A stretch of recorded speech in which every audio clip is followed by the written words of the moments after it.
Hey, welcome back to Fresh Gaming News. So today we have had some information on the PS5 Pro, in particular the fact that we have had the specs leak, well not really leak because it was on the manual for the PS5 Pro inside the box, but you know what I mean.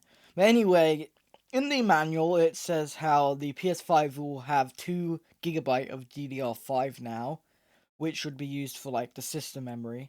And before they were talking about how they would let more RAM be used for the games, and this is probably why they are able to do that, because they have now got 2 GB of RAM for like background tasks and all of that. But the other main important part is the fact that it says for GPU it has 16.7 teraflops of power, which some idiots out there seem to think that because of that it's a lie, but that's not actually how it works. So when the PS5 first leaked, it was like 35 teraflops or whatever, and now it's saying 16.7. Now, why is that different? Well, because of the fact that RDNA 3 has this thing called dual issue FP32, which means it uses int32, which is something that isn't really used for games whatsoever. It's something more for like rendering and like computing and stuff.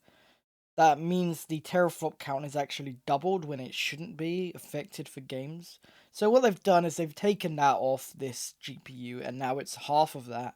But it's still the same power as a 35 teraflop RDNA GPU would be. So like a 7800 XT. But because it doesn't have that dual issue int32 stuff, that means it's half the teraflops obviously.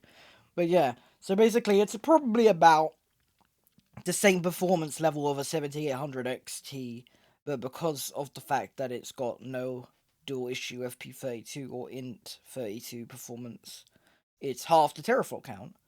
So yeah, I don't think this is a big deal whatsoever. People who are like trolling or whatever on Facebook or whatever, or Twitter, were like, oh my god, it's half the teraflop. Like, if I go on Google and just like Google and this shit on, there are people like saying how, oh my god, it's 67% more compute units, they lied. It's not a lie. It is 67%, but they just decided not to have that certain part of the GPU in this system because it's completely pointless. So yeah. But anyway, that's gonna do it for today. What do you think about the PS5 Pro? Personally, I think it's a massive waste of time and there is no point to it existing.